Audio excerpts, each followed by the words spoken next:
Today on the Talent Cast, we reveal the truth.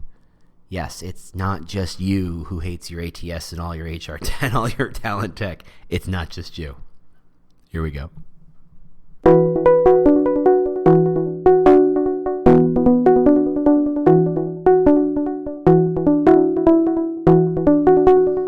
Howdy. Welcome to The Talent Cast, where we talk about the new world of talent acquisition and recruitment marketing. I, am your host, James Ellis. I was bitten by a radioactive recruiter once and discovered I had strange new powers, and thus we are here. This podcast is not sponsored or supported by anyone whatsoever. We have instituted a 100% no pitching rule. We're here to learn, teach, and discuss so we can all become better recruitment marketing thinkers. I'm not here to sell you anything. If you like this podcast, and I really hope you do, tell the world on LinkedIn and Twitter and any other place you're professionally social. I'm pretty sure your friends don't care. You can always review us on iTunes or Google Play. We really appreciate that. As always, if you have comments, questions, topic suggestions, if you would like me to discuss your particular problem, if you know someone I should interview, reach out to me on the Twitter.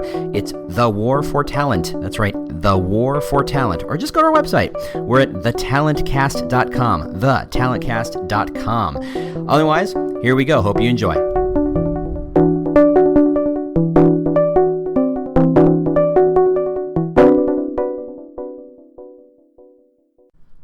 Hey, James Ellis here. How you doing? Good morning, good afternoon. Recording from you live from the bunker. Coffee is percolating, done, ready to go, as am I guess you could say. Haven't sipped the coffee yet, so I'm still warming up here.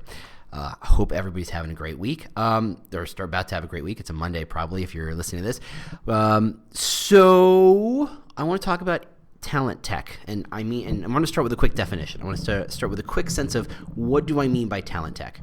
It's very easy I wanted to start by calling this HR tech, but I realized there's so much other tech involved with HR that I have zero understanding of, information on, and it would be incredibly rude and or irresponsible of me to have some sort of opinion on, so I won't. So I'm going to focus on talent tech. So if I say HR tech, I mean talent tech. I might be slipping because that HR tech just is a thing. This has nothing to do with the conference, HR tech. This has nothing to do with anything like that. This is about the technology that has come across in the last 20 years, sometimes in the last 20 seconds, that is designed to help us do our jobs.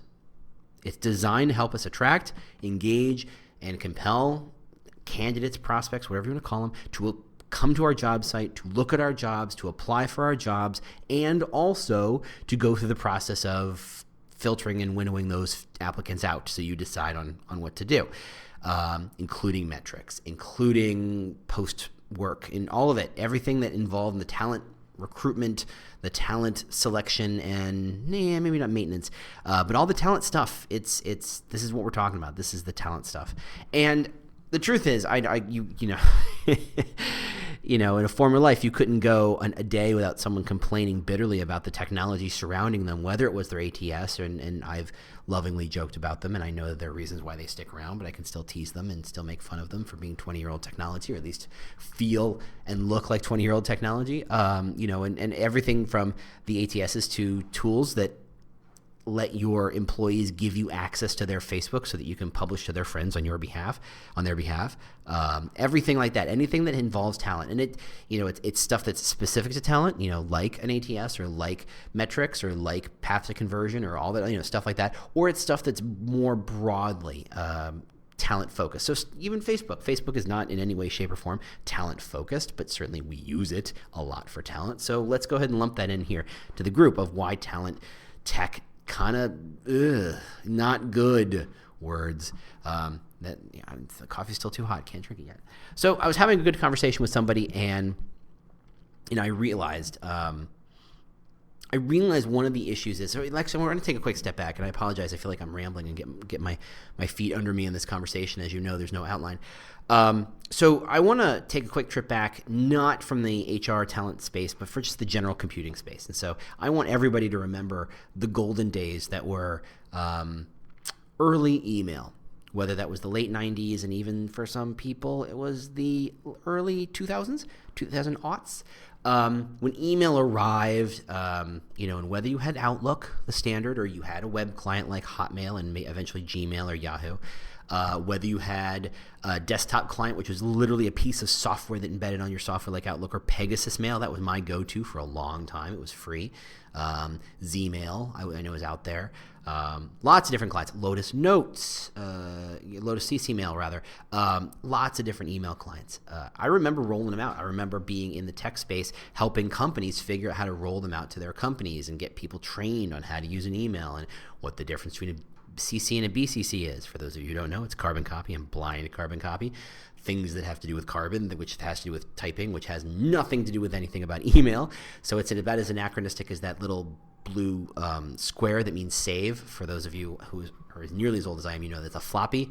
I also want to add one more to the mix. I'm pointing at myself. Airplane mode. There will soon be a day in which the generations who fly don't realize that once you had to turn off your phones for takeoff and landing, and frankly for most of the trip. What is airplane mode? Why is airplane special? It just isn't. So there's their anachronistic stuff, but whatever. But learning how to use email, learning how to use these programs. And it wasn't, it had two functions. It had the how do you do work, how do you type stuff and get information, but there was also a social element to it. How do you understand the etiquette of conversing with people and your boss and your underlings and your peers, and anybody who's ever had to send an email to their CEO has read it 7 times and made sure 100% that it was exactly as clear as it could possibly be. All that stuff had to be invented. All that stuff came from nothing. Even in the world of memos, it was once a time when not everybody could write a memo, and you couldn't send messages to staff like that.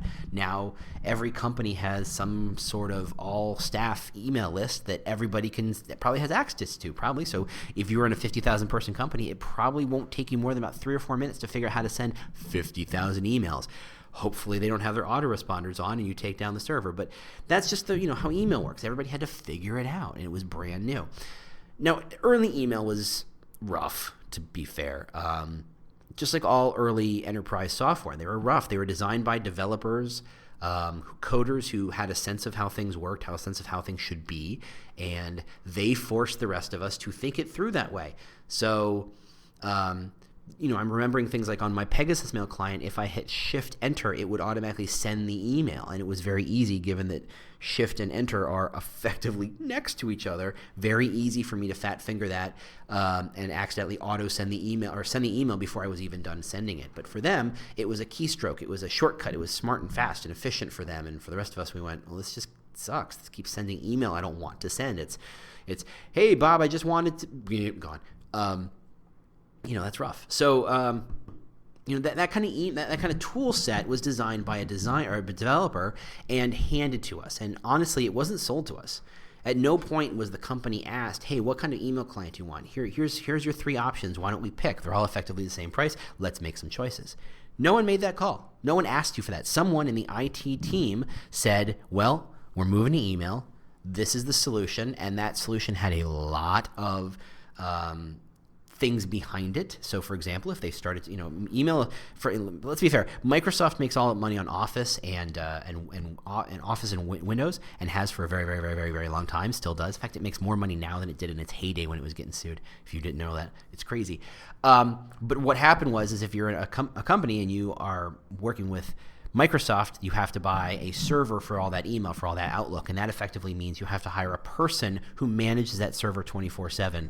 And if you're going to go ahead and do that, you might as well go ahead and put all your other stuff in Microsoft, and that was kind of the Microsoft gig. They would get their toehold in you with, everybody needs Windows and everybody needs Office, and while we're here, we'll give you a break on the Outlook software and the Outlook Exchange server software. But you need to buy a server and you need to hire a guy. And now that you're here, now let's talk about active server pages. Now let's talk about and they would just kind of add on, and that was how Microsoft did it. Nothing wrong with that. That's just how they did it. But that's the reason why, if you're a company that uses Outlook and you look around, you'll see that everything else you use is probably a Microsoft product. And that was true up until about 4 or 5 years ago, maybe.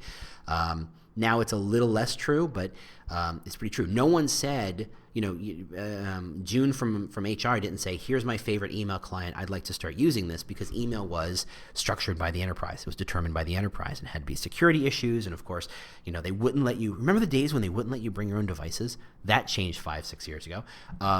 Thank you, iPhone.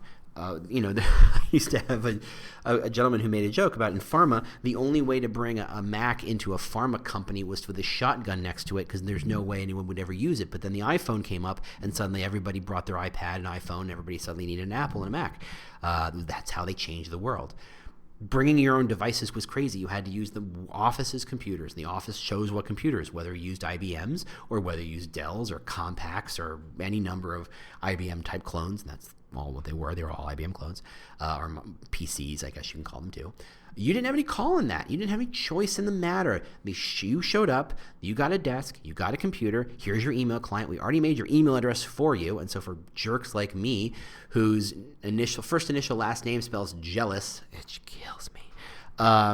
There's irony there somewhere. You had no choice. That was just the way of the world. Now, fast forward to not too long ago. It's been a very, very, very near past. So this was literally 2 years ago when we did this. So I took over a team. We had some communication issues. My office and where they were not exactly next to each other. I didn't have a line of sight. Not that I wanted to keep an eye on them, but so much as I wanted them to see that I was around, to know when I was available to walk in and ask me a question or ask for help or whatever they wanted. And also to get the, people who have direct reports, you understand. You get that sense of something's going on. There's some chitter chatter happening. I need to be aware of it. Just kind of keeping an eye on what's going on. And I said, the company was a Microsoft company, so they were using Microsoft tools. So they used Lync, Lync, which is Microsoft's, their IM client to do that. And I didn't care for it. It's okay, but it's again designed by developers, forced on everybody to be used. There's no real incentive to make it better. It has to be good enough and has to not crash, and that's okay. And it lacked a lot of features, and it was really wonky and clunky, and the iPhone client for it was a pain, and blah, blah, blah, blah, blah. And I said, well, gosh, I have a team now. Why don't we just use Slack? Now, for those of you who don't know, Slack is an IM client, but it's a beefed up IM client. It's designed to do a lot more than just IM, but it's a slick client. I think more than anything else, someone once called it consumer grade software, meaning it's the kind of software that someone didn't have to push on you because IT said you have to use this. This is the kind of software you would go, ooh, I want to use this. And in fact, that's what I did. I said, ooh, I want to use this with my team. I had to encourage my team for a couple of weeks to get them used to it, to understand why this was important and useful and all the cool little tips and tricks it could do, and then they fell in love with it like I did, and suddenly we're all on Slack. And then 2 years later, it was the lifeblood of the team. It was the way we communicated. No one in IT ever knew that I did that. No one in the company had any idea because it was cloud-based. I could use it on my phone. I could use it on their phone. I could use it on my computer here. I could use it on my computer there. It did not, Sam IM, I will use that software anywhere. I have a 2-year-old. I'm reading Sam I Am a lot. This is Cat in the Hat and Sam I Am. Green Eggs and Ham. That's where I am. Sorry for the puns. I chose that software. I made the choice, and I didn't have to get anyone's approval. I could use it as a pure web client. I could download the web clients because these days most people have access to download software to their computers, unless you're at particular companies in particular industries. I understand that, but you could still use the web client. It was no big deal, and we were able to use that software. Now, Slack at any point in time could have realized, wow, there's 25 people at this company using our product. Let's go in and tell the IT company, and let's see what other teams are using it. And it turns out there were at least 3 or 4 other teams using the software as well in their own little pockets of the world, not connected to my pocket or not connected to my network. And so Slack can go into the team and into IT and say, hey, do you know 37% of your company is using our product already? And IT goes, and they goes, this is an easy install. Everybody's using it already. This is an easy flip and switch. Let's just go do it. That's a very different model from saying, hey, you already bought our email package. Let's go ahead and throw this other package on, and let's find out, and let's hire staff, and here's a consulting company who's going to work for you, and IT foisting it onto people. People were now choosing to buy this software. Now, why the heck did I tell you a long, cumbersome story about email and Slack? No one chose your ATS.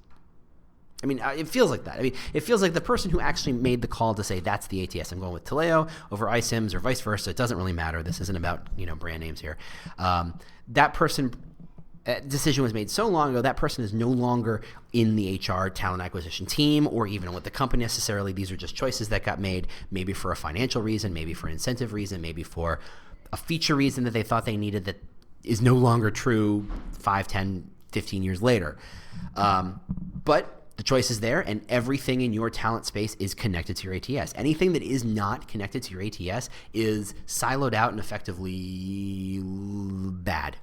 Not going to work very well. My biggest criticism with Facebook Jobs was that not that it didn't work very well, it kind of worked okay. And it's a great first step, but it has no integration with your ATS, which means everything you've been doing as an HR talent acquisition person for the last 20 years is worthless now because you've got non-ATS integration issues. You got to be integrate. You either say we're integrating everything with the ATS, or we're completely decentralized and we're okay with that too. There's no middle ground. So why do I bring that up? It's because the truth is the person who made the call was like that person at IT who said we chose Microsoft over whatever the Microsoft competitor of the day was, and frankly they all seem to have gone away except for Google. Those choices were made, and you've built systems around it. Now that you have that particular ATS, that means you can definitely use these metrics programs, but not those metrics programs. It means you can use these providers, but not those providers. The choice of an ATS determines so much of the rest of your ecosystem, right? And that choice was made a long time ago by somebody who it's not in the same context, and it's a very slow change to make. If you said today, I'm changing my ATS, I'll see you in 2 years when that change actually happens, because that's how long it takes. Beside from procurement and choosing and paying and figuring out the solutions, the integrations, the applications, the rollouts, the trainings, it takes forever, and thus most people don't bother.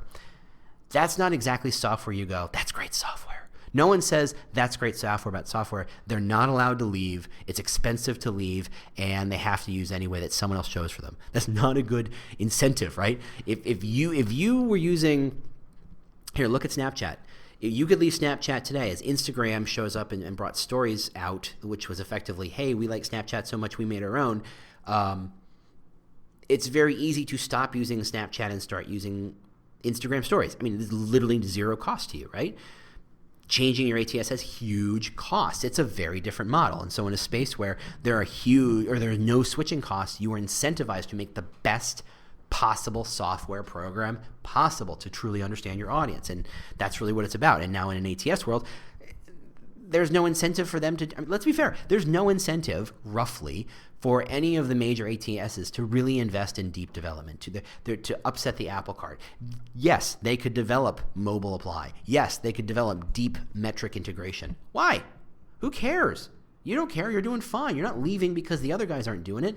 There's no really incentive for you to leave, so there's no incentive for them to spend the time, resources, energy to do it. That's why ATSs are relatively slow to change, among many other things. But really, they're not the most agile software. I don't think I'm being mean. I think that's pretty true. They're just not very agile. Excuse me, coffee. Yeah. So that's part of why talent tech sucks, is because ATSs are not incentivized to change with the times. I'm looking at software where, even the simplest thing, like a LinkedIn integration where an applicant says, yes, I'd like to apply using LinkedIn, and I click the button that says, I want to use LinkedIn. That doesn't work half the time. Even on a modern browser, on a modern computer, there's still a million glitches that happen. That doesn't happen other places. That doesn't happen in other software packages. Instagram showed up because it was able to piggyback off a Twitter integration. It could say, hey, I'm going to find out who all your Twitter friends are, and I'm going to show you where their Instagram accounts are so you could find good networks. That was seamless. That was smooth. That was 10 years, or that was 8 years ago. That was a long time. Maybe not 8. Maybe it was 5. ATSs still can't figure out how to integrate with LinkedIn? Come on. It's not even like we're trying to integrate with Snapchat or, anything super new. LinkedIn is old. It's a Microsoft product now. It's got a pretty straightforward API. There's no incentive. They know that the people who use the software will kick the tires and beat it up and eventually just go, fine, I'll type it in, or fine, I'll upload my resume, or fine, I'll use a whatever.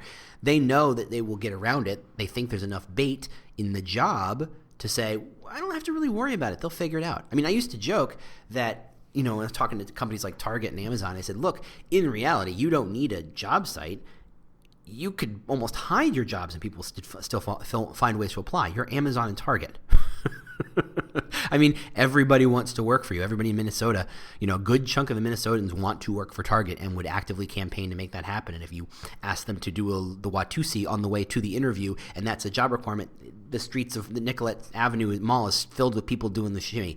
It's going to be crazy. Amazon's the same way. There are people who just absolutely want to work for Amazon, and they will do what it takes. They will figure it out. They won't care what the hurdles are. And if your audience effectively are, and it's almost like a drug dealer model, No drug user complains that says this cap is very hard to get off. They don't say this branding is hard to read. They don't say this Coke is not easy to use. And I don't have a lot of experience, so please excuse me if I sound like somebody's granddad. But no one complains about that because they know inside is the Coke or the pot or the whatever the thing they want is inside, and they're going to get at it.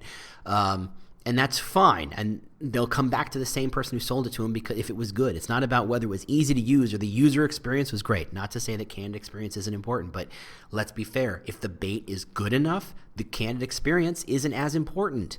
The problem, of course, occurs when the candid experience is atrocious and everybody's candid experience is atrocious and the bait is weird.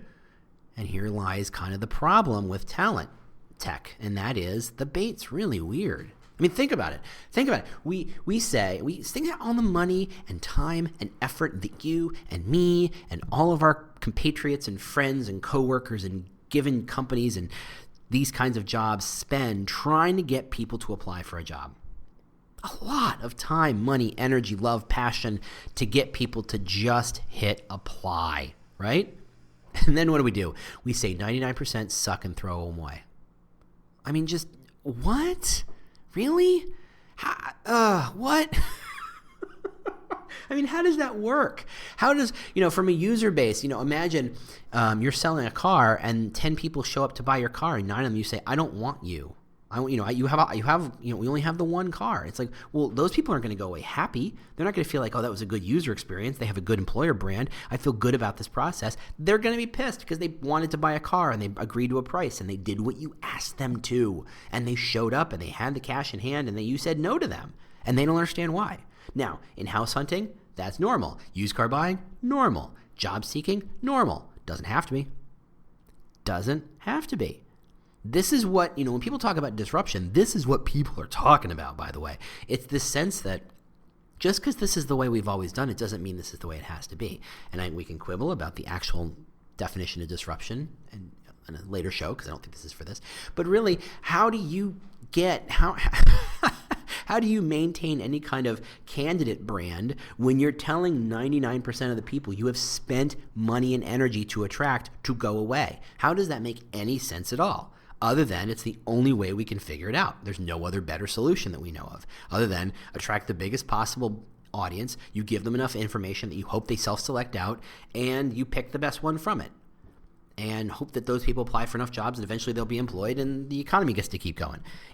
It's really messy. That's a crazy solution. And yet, again, what's the joke about democracy? It's the worst type of government except for all the others. Well, this is the worst way of bringing talent in except for all the others because we can't think of anything better. But that doesn't mean we shouldn't. It doesn't mean that kind of structure doesn't make the talent tech that supports it weird. I mean, we try and take our lessons from consumers, from consumer marketing, right? We say, oh, Taco Bell's doing something cool on Facebook. 2 years later, we should do some cool stuff on Facebook. Oh, wow, they're using mobile. Everybody's on mobile. We should get on a mobile. 2 years later, hey, we've finally decided to launch a mobile client. We've finally gotten a responsive design. We finally got a mobile apply. The fact that people are still talking about mobile and the iPhone has been around for 10 years. Really? What are you waiting for? What are you waiting for? Really? What could you be waiting for? That's the thing, is that we look to the consumer model and say, we'll just follow along with them. And that's great when it comes to marketing tactics, so long as we agree that we are different. Recruitment marketing and consumer marketing are fundamentally different. I think I've talked about this before. It's a quality versus quantity. If your job is to sell tacos and anybody with $1 can buy a taco and you sell 1 million tacos, congratulations, you're a great marketing. You've done a great job and there's a bonus coming your way. If you are there to sell a job and there's one job and only certain types of people will fit the criteria for that job and you only need to attract certain people for that job and 1 million people apply for that job, you're getting fired, right? You didn't need 1 million people. You needed 3 or 4 or 5. Maybe. You really only needed one, but you needed at least 2 to compare and at least 3 to be safe in case someone says no. But that's it. You don't need a million applicants.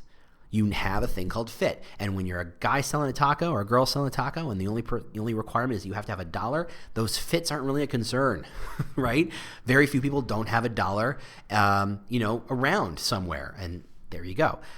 That's the problem, and that's a difference between consumer and recruitment. The other side is that we sell one thing at a time. We do not sell a million jobs. We might have 1,000 jobs in our ATS, but that doesn't mean 1,000 applicants get matched to 1,000 jobs.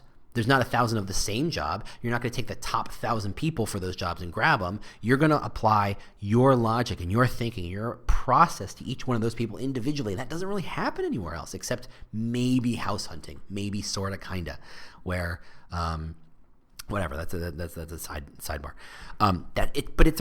It seems silly, and to you and me, it's natural. It's like, yeah, well, that's how we do that. How else would we do it? But to the consumer market, that is crazy town, crazy pants. They don't understand that at all. They can't conceive of that kind of model. That's not how they work. The concept that they would turn down a customer because they weren't what they expected. No, so long as they got the money. Good. Take the money. That's how it works. Very, very, very, very few, and I would say exceptional, salespeople know how to turn down an offer because in the end, it's not going to be a good fit for them, and long term, it's going to suck. But in the end, you generally just take the money and you figure it out later. We don't do that with talent. We have a very different model, and so just appropriating the consumer marketing technology and saying that we're just going to use it without understanding and embracing and that constraint is asking for pain. So, there's the issue. So maybe the issue with, and then blah, blah, blah, blah. The issue with tech is that, one, it's too centralized for its own good, and I think that's starting to change. I mean, you look at Slack, you look at you look at the ubiquitousness of the iPhone, and I don't mean everyone has it in their pocket. I mean the number of hours and minutes we have our fingers, our grubby little dirty fingers and our eyeballs on that thing is insane. It is insane. To be fair, this again, I didn't mean this to be a whole series of drug references. This is the coke and crack of our generation. This is the thing we are obsessed with. Right? Every one of us. We have to remind ourselves to turn it off at night or to flip the phone over when we're eating dinner with our family. There was 20 years ago when the call came through from a telemarketer in the middle of dinner, we were irate and we made laws that said we couldn't do that. Most of us have to be reminded not to look and stare at our phones at the same time. Right? The phone is magnetic and the mobile technology is magnetic. And its distributed nature is unbelievably powerful. Right? You don't need massive software. You don't need massive servers in your office to manage these things anymore. The days of I needed to hire a guy, it's always a guy, sorry, to manage my Microsoft email server because it was located in the basement. And by the way, it was in a room I had to keep radically cold, so I had to hire and build weird floors that were elevated, had little holes through them, circulate cold air through so the server never got too hot and overheated. And I, by the way, had to expand my air conditioner unit, and that's a chunk of real estate in my office I could have used for, closets and offices or whatever. But I had to do that, and that went away. Take all your servers and throw them in the cloud, throw them on anywhere, and despite Amazon's little hiccup the other day, they make it really easy for you to just say, look, take all my email, storage, whatever you want. You guys manage it remotely so I can hit it whenever I want. You don't need server rooms, rooms full of servers. You don't need rooms full of hardware. It's getting decentralized, not just by the cloud, but by the fact that you can access that from anywhere. So why don't we have a world in which recruiters and recruitment marketers have access to ATS information, not in a just look at your reports that you get now. They just look so creaky. Compare them to anything, and I'm not pitching, and I'm not getting paid for these people. Anything Tableau makes, or anything Adobe makes, anything like that, where you're building a chart where it's gorgeous and glorious and streamlined and smooth. Even Google's pretty good at it. Google Analytics charts are kind of crazy sometimes, and I think they shoehorn too much information in a given screen. But in the end, they're smooth, they're fast, they're responsive, they're clear generally. Compare that to are you getting like screen grabs of of charts without much information? Can you touch them? Can you click on them and go into them and learn more about them? If it says that 25% of your applicants are from Ohio, can you click on it and see where in Ohio and what degrees they have and what jobs they applied for and how much experience they have? Can you do deep dives? And if not, why not? And that's just metrics. That's just a piece of it.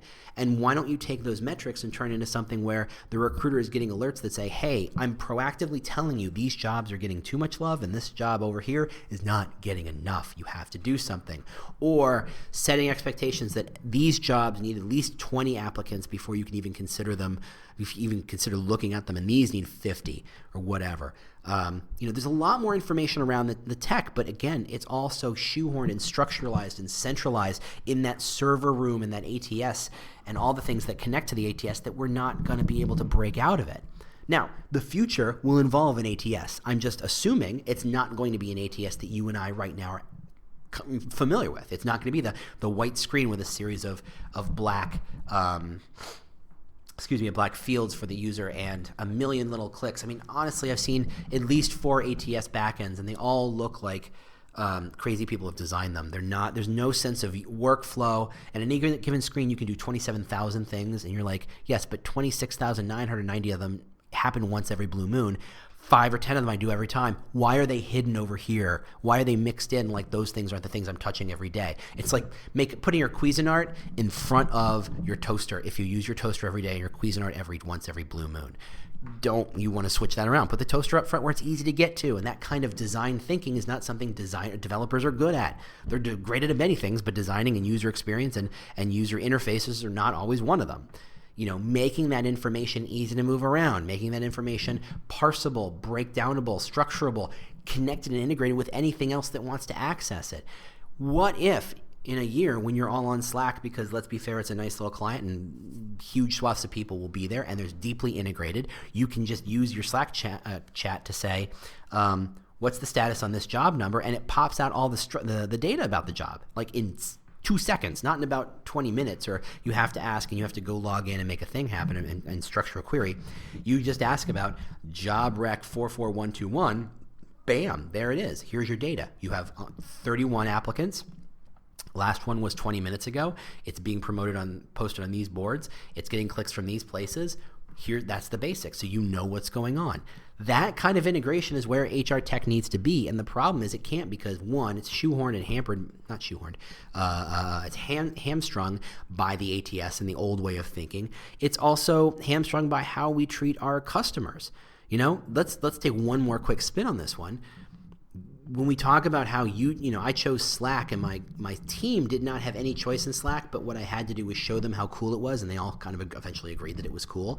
If Slack was kind of wonky and rough and not smooth and not slick, that adoption never would have happened. There wasn't enough bait to get them in to encourage them. I wasn't going to fire them because they wouldn't use my tool. That'd be crazy. And they knew that. I had to get them to want to use that. Let's talk about your candidates. You think they want to use your tools in any way, shape, or form? You don't even want to use your tools. You hate your tools. You complain bitterly about your tools. What do you think they think? What do you think they say about you? What do you think they say when they go, I have to find a job and I have to go do that process where I go through and type in my... Do you know it doesn't even connect to LinkedIn half the time? What a pain in the ass. And that's the problem. Who's the customer? Who's the ATS customer? When it comes right down to it, who's cutting the check? Somebody in IT or HR and procurement. They make the choice. Not you. You love to make the choice, but I bet you can guess who really wants to make the choice, and that's the prospect. They really want you to use one over the other because it's just easier to use. Now, I'm not going to give a promotion because I don't think there's one that's amazing out there. I think there are some that are getting better and are moving in that direction, but the problem is the candidate is not a user. A candidate is a product.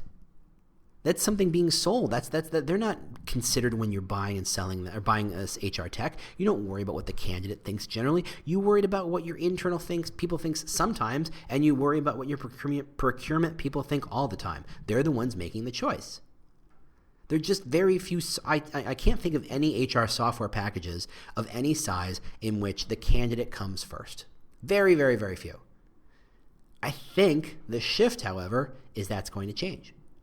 it's going to be candidate focused. If we're dealing with a world in which the war for talent isn't just my Twitter handle, but is in fact a thing we worry about and think about and talk about and complain about, that the demand for talent gets up and up and up, you can't be in a place where your ATS keeps you from doing anything interesting or useful or valuable, or your ATS or your process and your system is geared towards you and not your customer, your real customer, your prospect.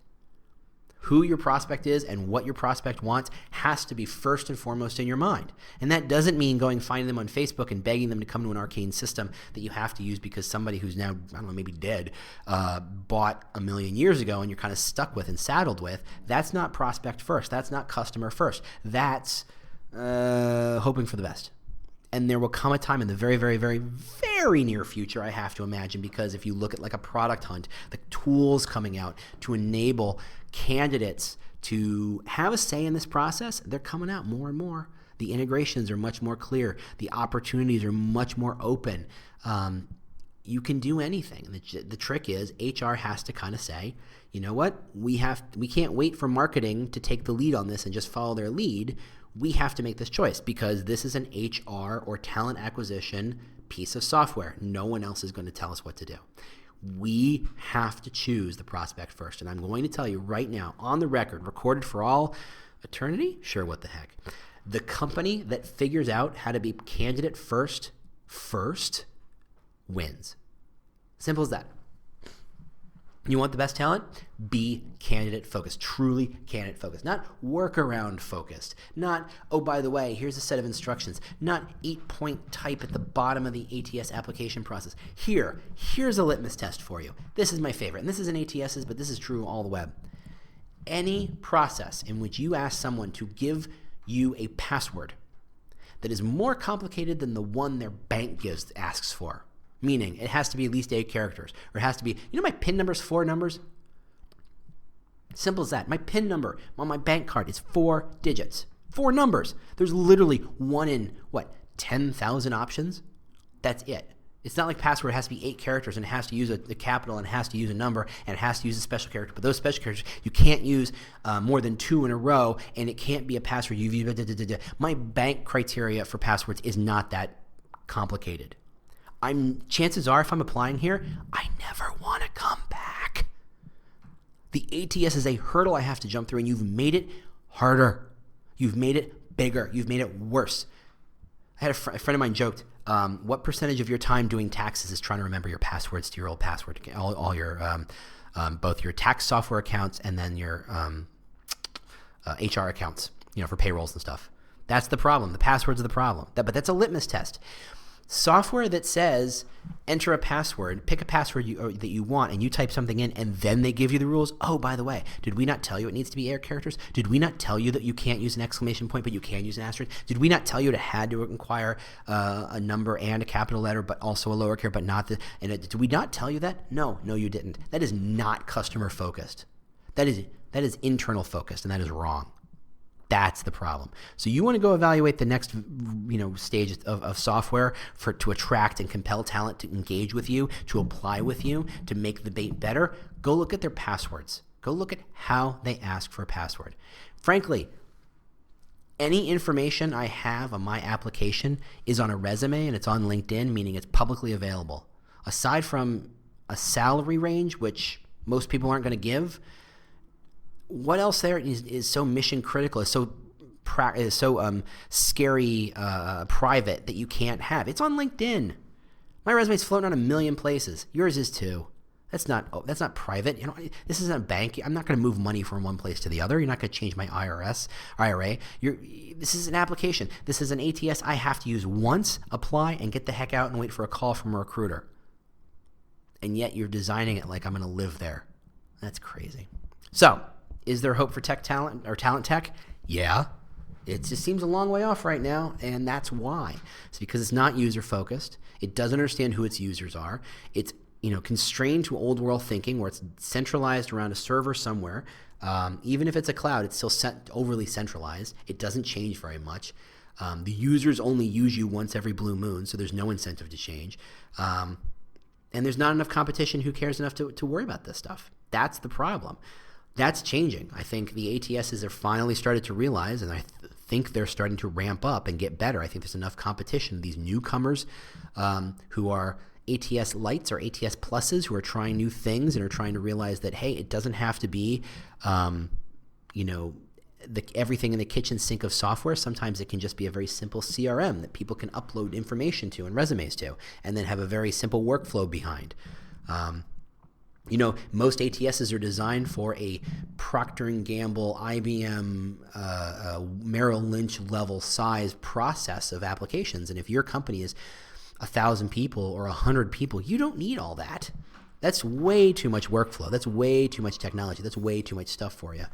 You don't need that, but you're forced to use it because the software just comes with it and you are forced to use it. So that's my issue. And that's what I think the fix is. It's about starting with the ATS and making it a little more decentralized and making it more integrated, a little more accessible to everyone, and to be a little more customer focused. And when I mean customer, I don't mean you, I mean your prospects.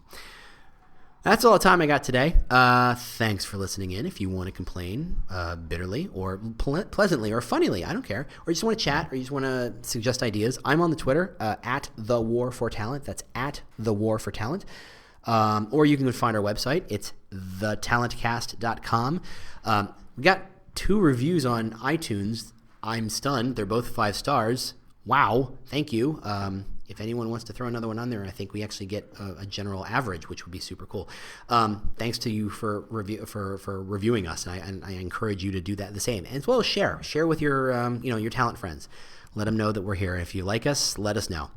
Otherwise, I will see you next week. Thanks for listening, and I'll talk to you later. The world's best-known investor and Wall Street expert Warren Buffett once said, "Wall Street is the only place that people ride to in a Rolls-Royce to get advice from those who take the subway." Mr. Buffett's quote is remarkably accurate, but how many people would rather receive advice from him than someone simply guessing? Welcome to Buy, Hold, Sell, your single source for Wall Street knowledge and profitable guidance. Please join me, Todd Schoenberger, and fellow trader Tobin Smith, as well as host Veronica Dudo, for a podcast known to move the needle for investors. Tobin and I are seasoned Wall Street executives with deep investment experience, and we are prepared to share our advice to those who choose to listen. Download Buy, Hold, Sell today on the Evergreen Podcast Network or your favorite podcast channel.